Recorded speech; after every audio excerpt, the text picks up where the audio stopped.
अस्सलामु अलैकुम वरहमतुल्लाहि तआला वबरकातुह। वालेकुम अस्सलाम वरहमतुल्लाहि ताला वबरकातुहू।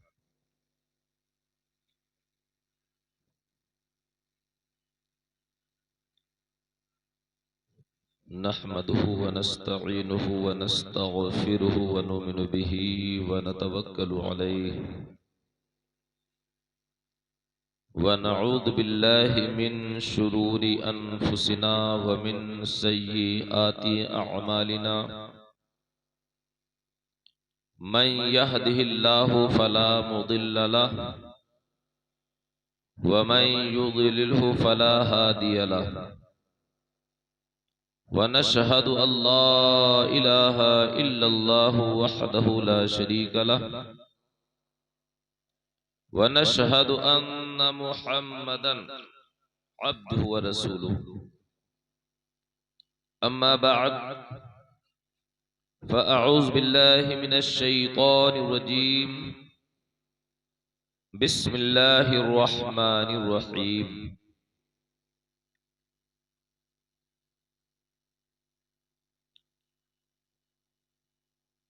अला इन्न औलिया अल्लाहि ला खौफुन अलैहिम वला हुम यहज़नून।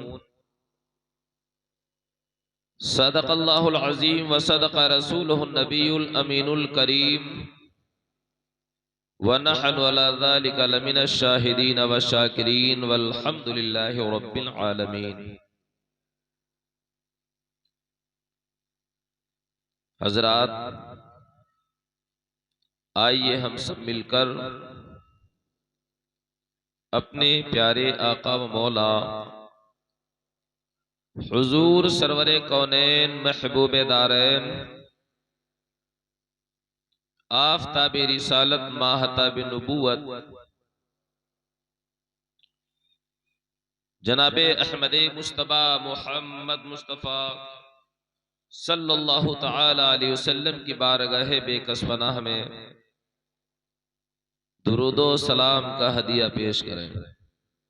अल्लाहुम्मा सल्लि अला सय्यिदिना व हबीबिना व शफीइना व करीमिना मौलाना मुहम्मदिन बारिक वसल्लिम। सलातु व सलामुन अलैका या हबीबी या रसूलल्लाह सल्लल्लाहु तआला अलैहि वसल्लम। रसूल और आले रसूल की बारगाह में एक बार फिर दुरूद पाक का नजराना पेश कर ले। अल्लाहुम्मा सल्लि अला सय्यिदिना व हबीबिना व शफीइना व करीमिना मौलाना मुहम्मदिन बारिक वसल्लिम। सलातु व सलामुन अलैका या हबीबी या रसूलल्लाह सल्लल्लाहु तआला अलैहि वसल्लम। मोहतरम हज़रात, 12:30 बजने वाला है। ये वक्त तकरीबन वो हो चुका है कि जिस वक्त तक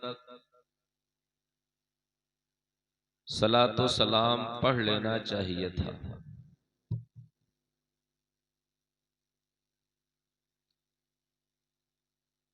वजह यह है कि इंसान लोहे या पत्थर का, लकड़ी का नहीं बना हुआ है, गोश्त पोस्ट हड्डी का बना हुआ है। ये थक जाता है इंसान, बहुत ज्यादा देर तक नहीं बैठ सकता। इंसान को उतनी ही देर बिठाया जाए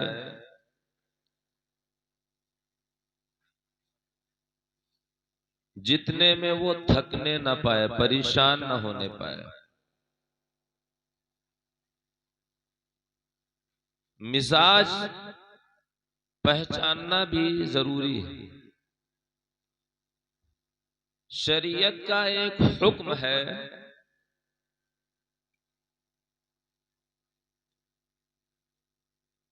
इमाम जो नमाज पढ़ाता है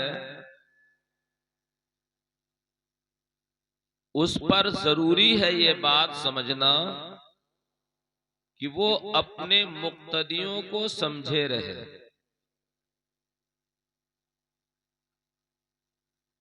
जिनकी वो नमाज पढ़ा रहा है, इमामत कर रहा है, उनको वो समझे रहे। क्या मतलब? वो ये समझे रहे कि हमारे पीछे जो नमाज पढ़ने वाले हैं, उन नमाजियों में जहां जवान है वहां पर बूढ़े भी हैं।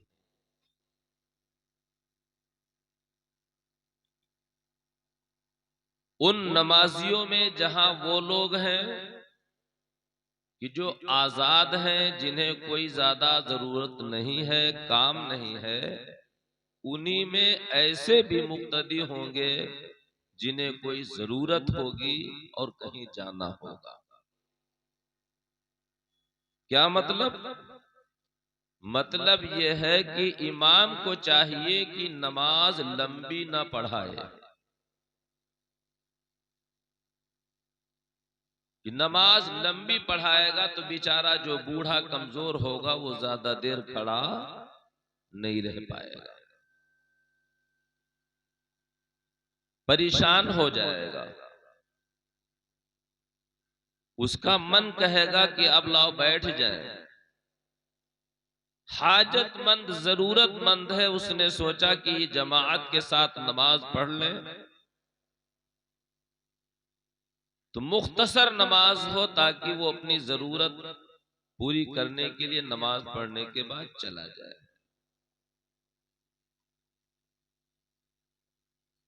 ये किसका मसला मैंने बताया है? नमाज में इमाम का हक क्या है, कि मुक्तदियों पर इतना बोझ मत ला दो जो बेचारे खड़े न हो सके। उसमें हर तरह के आदमी हैं, परेशान न हो। तो नमाज जैसा एक फरीजा जो फर्ज है, जमाअत वाजिब है, उसके बारे में हमको ये हुक्म दिया गया है, ये बात बताई गई है। तो ये जलसा जुलूस वगैरह का ज्यादा देर तक चलाते रहना, ये नमाज से कोई बहुत ज्यादा अहम तो है नहीं। जाहिर सी बात है कि देखिए बहुत सारी कुर्सियां खाली हो गई, परेशान हो गए, काफी देर के बैठे हुए हैं।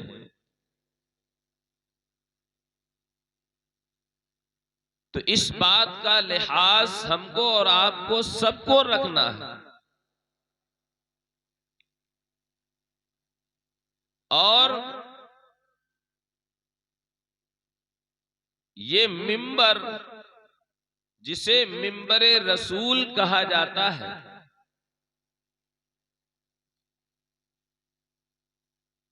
नमाज के लिए एक मुसल्ला पर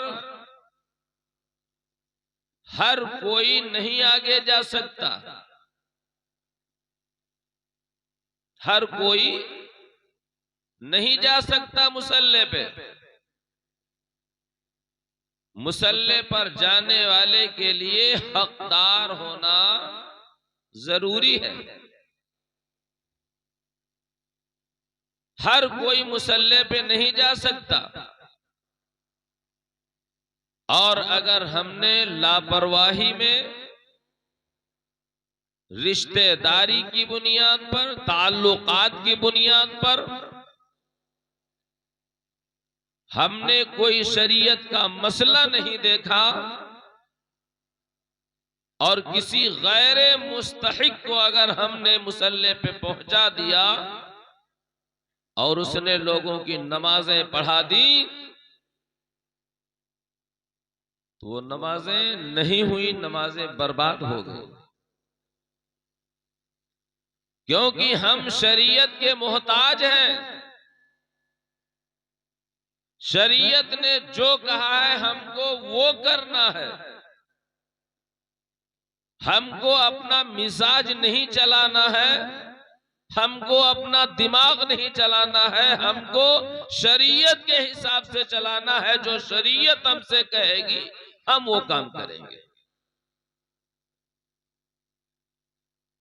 लेकिन अफसोस होता है जब जिन मिंबराने रसूल से मिंबरे रसूल जिस चौकी को, जिस स्टेज को कहा जाता है, अगर वहीं से शरीयत के खिलाफ कोई चीज कौम के सामने पेश की जाएगी तो जरा सोचिए फिर जो शरीयत का तक़द्दुस है, जो शरीयत की पाकीज़गी है, जो शरीयत का एहतराम है, जिसकी बुनियाद के ऊपर आज कौम मुस्लिम इस दुनिया के अंदर जिंदा है, अगर उसी एहतराम को नहीं बाकी रखा गया तो सोचिए फिर हम कैसे जिम्मेदार ठहरे, हम कैसे हकदार ठहरे।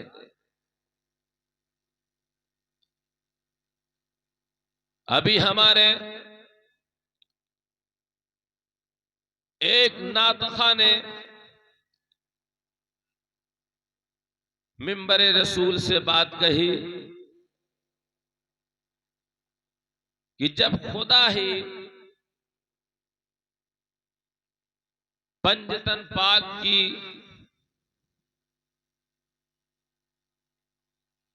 तारीफ करे, बोले, हजरात नात खानी करना हो या तकरीर करना हो, वाज करना हो, ये सबके बस की बात नहीं होती।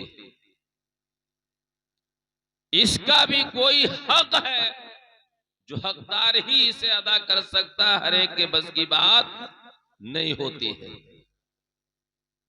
मगर हैफ सदहैफ आज हमने इन मामलात को भी बिल्कुल खेल बना करके रख दिया है। शरीयत का क्या हुक्म है, शरीयत हमसे क्या कह रही है,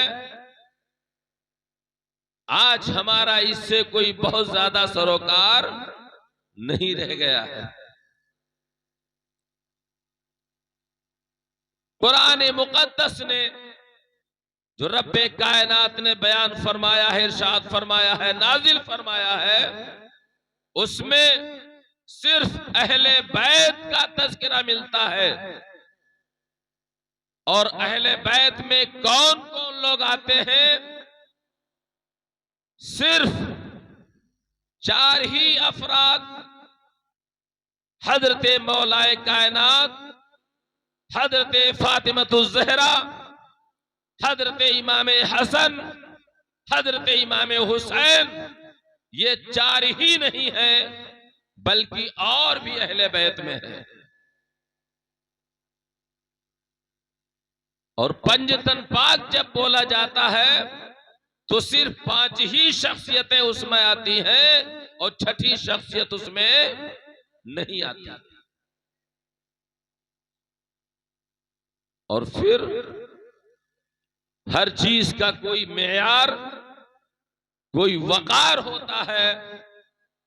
अफसोस इस बात का है कि आज हमने वो मेयार खो दिया है, आज वो वकार हमने खो दिया है जिसकी बुनियाद पर जिल्लत और रुसवाई हमारा मुकद्दर बन गई है। अगर कहीं वो वकार और वो इज्जत बरकरार होती तो आज कहने को इस धरती के ऊपर 57 मुसलमानों के मुल्क हैं, लेकिन वो सबके सब नाकारा हैं, वो सबके सब नाकारा हैं।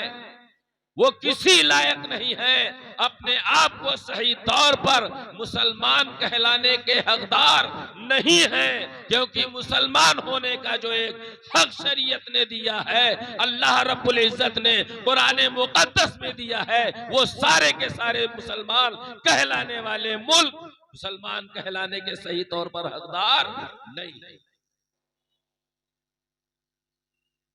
वकार खो दिया उन्होंने, पैसे के गुलाम बन गए, दौलत के गुलाम बन गए।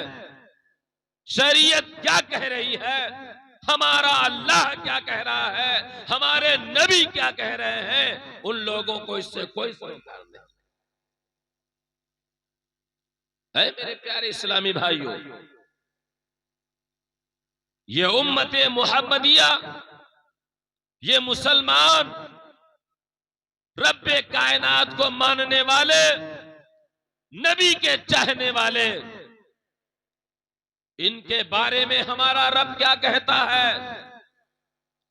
हमारा रब फरमाता है, कुंतुम खैरा उम्मतिन उखरिजत लिन्नास तामुरूना बिल मारूफ व तनहौना अनिल मुनकर। ऐ मुसलमानों, ऐ मोमिनो, तुम तो बेहतरीन उम्मत हो। क्या कहा? तुम बेहतरीन उम्मत हो। और तुम्हारी बेहतरी क्या है? तुम्हारी बेहतरी ये है, तुम्हारी अच्छाई ये है, तुम्हारा हक ये है कि तुम नेकी का हुक्म देने वाले हो और बुराई से रोकने वाले हो।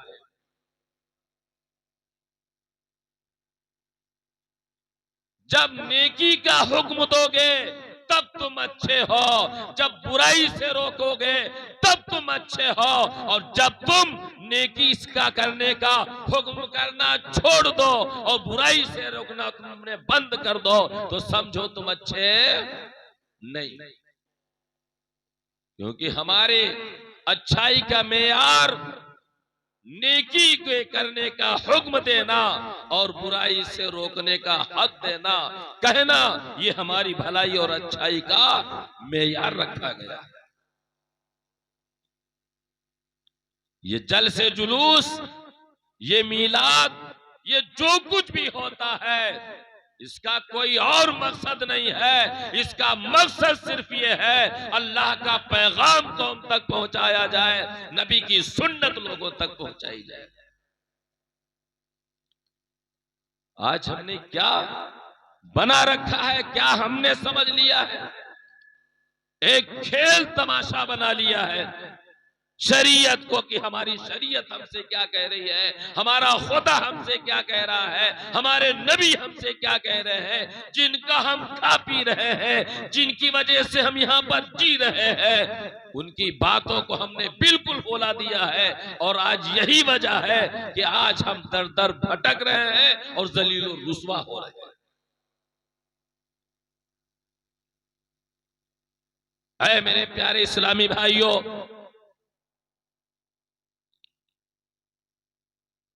मौलाना रूम रहमतुल्लाह ताला अलैह ने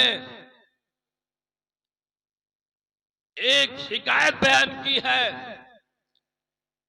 जिसमें इस बात का दर्श दिया गया है, ऐ लोगों, अल्लाह पर भरोसा रखो, अल्लाह की जात पर भरोसा रखो, और फिर देखो क्या होता है।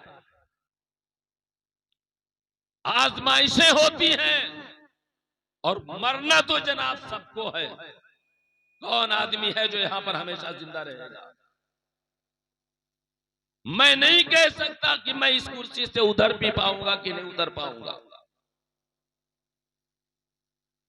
कोई गारंटी नहीं है कि मैं बैठा हुआ है इस कुर्सी पे और इससे मैं उतर भी पाऊंगा। मौत वो चीज है, फरमाते हैं मौसम खराब था, एक शख्स एक पेड़ के नीचे खड़ा हुआ, निकलने वाला एक शख्स निकला और उसने पेड़ के नीचे खड़े हुए शख्स से कहा, ऐ फला, बादल गरज रहा है, मौसम खराब है, बिजली गिर सकती है। और सुना जाता है कि पेड़ के नीचे, पेड़ पर बिजली गिरती है, लिहाजा पेड़ के नीचे मत खड़े हो, वो पेड़ से हट जाओ। अगर बिजली गिरी तो तुम मर जाओगे। तो जानते हो पेड़ के नीचे खड़े हुए शख्स ने क्या कहा था? आज हमारे और आप जैसा कोई इंसान होता तो उस शख्स की बातों में आ जाता और पेड़ के नीचे से हट करके कहीं और खड़ा हो जाता। लेकिन उसने क्या कहा? अल्लाह मालिक है। क्या कहा? अल्लाह मालिक है। तुमने मरने की बात कही है, बिजली गिरने की बात कही है, तो अल्लाह मालिक है। वो आदमी चला गया। थोड़ी देर के बाद दूसरा आदमी आया, उसने भी यही बात कही कि भाई मौसम खराब है, बिजली कड़क रही है, सुना जाता है कि पेड़ के ऊपर बिजली गिरती है, अगर बिजली गिरी तो तुम मर सकते हो, लिहाजा पेड़ का साया छोड़ो, कहीं दूसरी जगह पे चले जाओ। उसने जवाब दिया अल्लाह मालिक है, अल्लाह मालिक है। तीसरी बार एक आदमी और गुजरा, उसने भी यही बात कही, ऐ फला शख्स, मौसम खराब है, बिजली कड़क रही है, आसमान से बिजली पेड़ पर गिर सकती है और तुम मर सकते हो, लिहाजा यहां से हट जाओ और दूसरी जगह जाकर के पनाह ले लो। उसने कहा अल्लाह मालिक है। आखिर बिजली गिरी और वो शख्स हलाक हो गया, मर गया। फिर बाद में आप इसका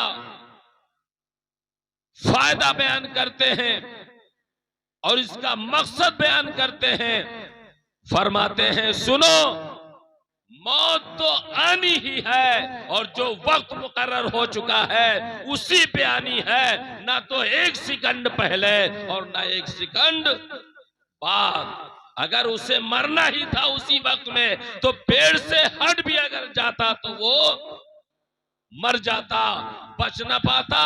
लेकिन ये उसका भरोसा था, एतमाद था अल्लाह की जात के ऊपर कि मेरा अल्लाह मालिक है, मरना है तो उसी तरफ से है और जीना है तो उसी की तरफ से है। और फिर फरमाया कि ये जो तीन आदमी एक एक करके आए थे, ये आम आदमी नहीं थे, ये अल्लाह की तरफ से भेजे हुए इंसान थे। तो आज हमारा और आपका अल्लाह की जात से भरोसा उठ गया। हम दूसरे के बहकावे में, दूसरे के फुसलावे में, चकाचौंध में हम आ गए। हम वो भूल गए कि हमारे रब ने क्या कहा है, हमारे नबी ने क्या कहा है और हमारे बुजुर्गों ने क्या कहा है। जिसने जैसा फंसा दिया कह दिया, हम वैसा ही करने लगे। ये नहीं समझा कि मेरे रब्बे कायनात का जो फरमान है, मेरे नबी ने जो फरमाया है वो बिल्कुल अटल है, उसमें जर्रा बराबर हेर फेर नहीं हो सकता। हमारे आका मौला हुजूर सरवर कौनैन सल्लल्लाहु तआला अलैहि वसल्लम से एक साहब ने अर्ज किया। क्या अर्ज किया? जरा सोचो, अल्लाह की जात पर भरोसा करना सीखो, दुनियावी असबाब को न देखो, जहां जरूरत है वहां पर असबाब को देखो, लेकिन बगैर जरूरत असबाब के ऊपर मत जाओ। एक शख्स ने हमारे आका मौला सल्लल्लाहु तआला अलैहि वसल्लम से अर्ज किया, या रसूल अल्लाह, ये मैं अपना घोड़ा किसी चीज से बांधूं तब मैं अल्लाह पर भरोसा करूं, या बगैर बांधे हुए मैं अल्लाह पर भरोसा करूं?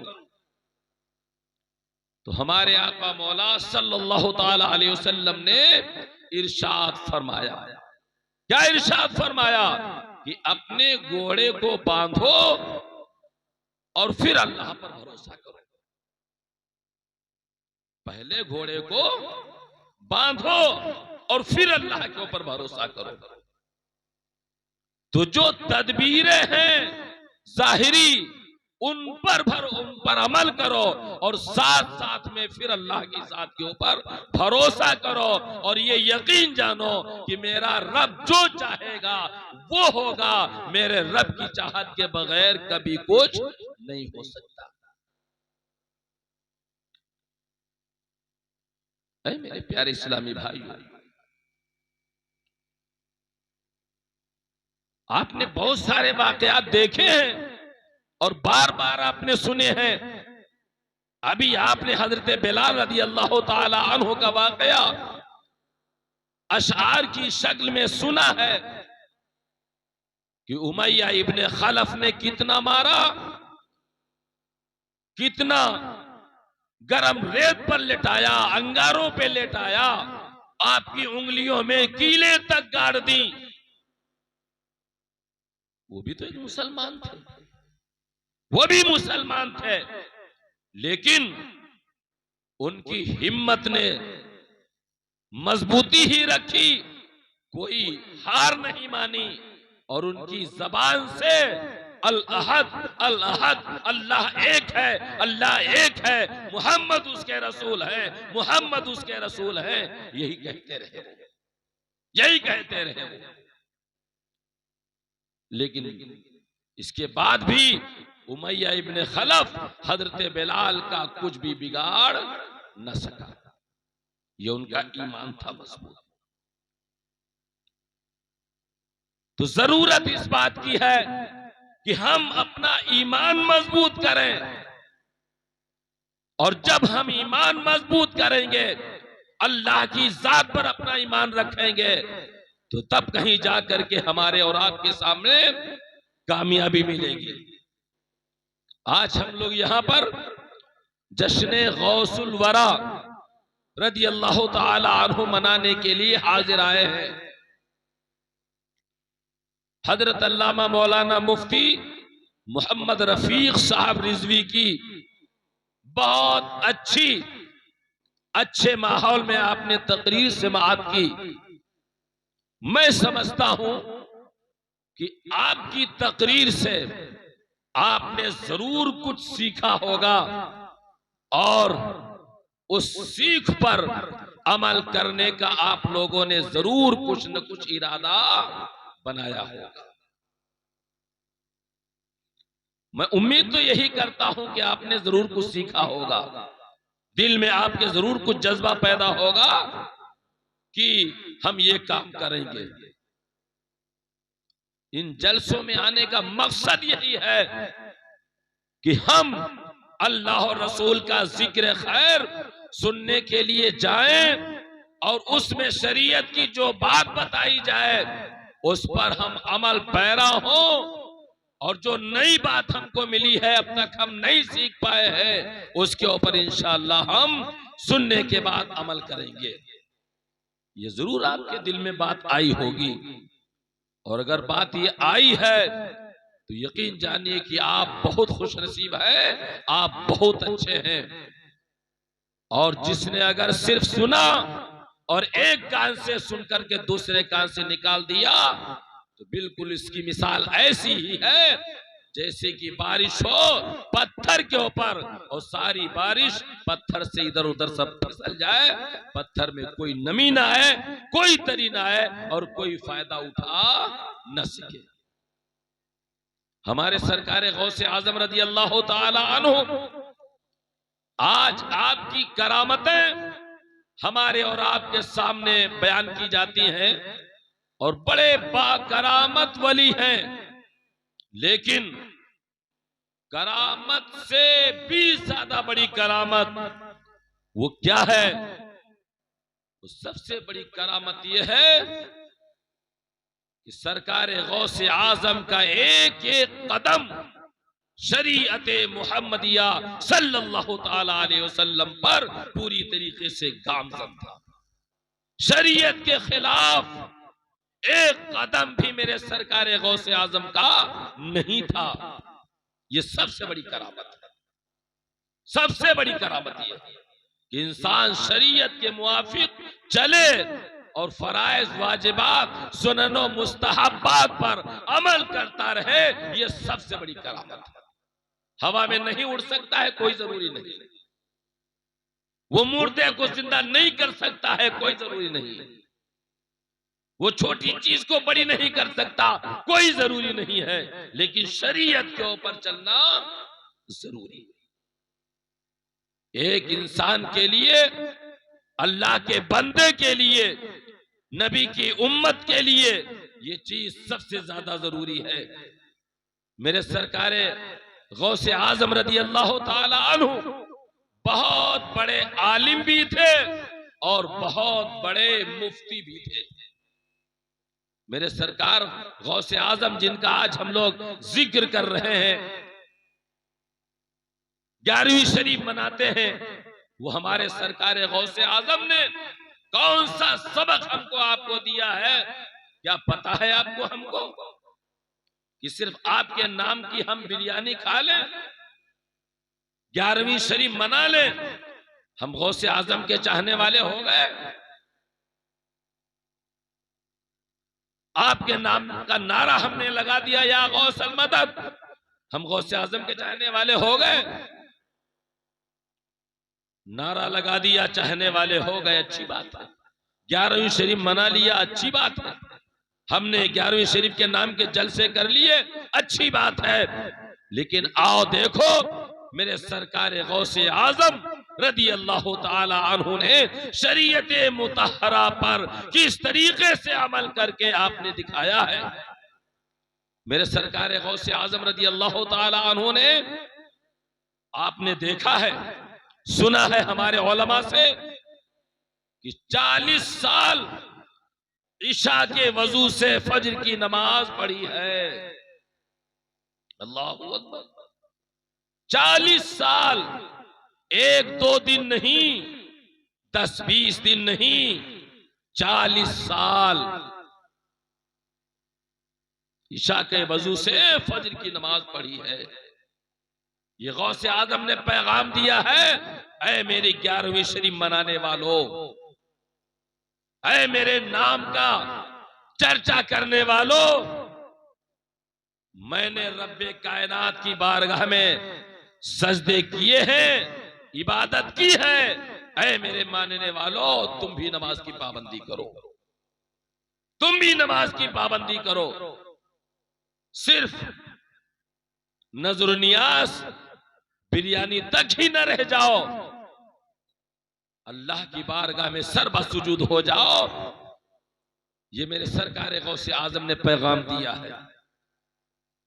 मेरे सरकार गौसे आजम ने, बड़ा मशहूर वाकया है सच बोलने का, सब लोग जानते हैं कि आपकी मां ने कहा था कि सच बोलना, झूठ ना बोलना। मेरे सरकार गौसे आजम ने सच का दामन थामा, झूठ को करीब भी आने नहीं दिया। तो उसका नतीजा क्या हुआ कि 60 डाकुओं ने आपके हाथ के ऊपर तौबा की,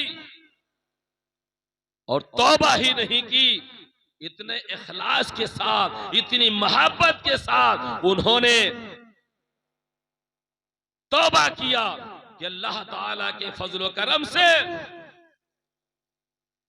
क्या हुआ, वो सारे के सारे अल्लाह के वली हो गए, सारे के सारे वली हो गए।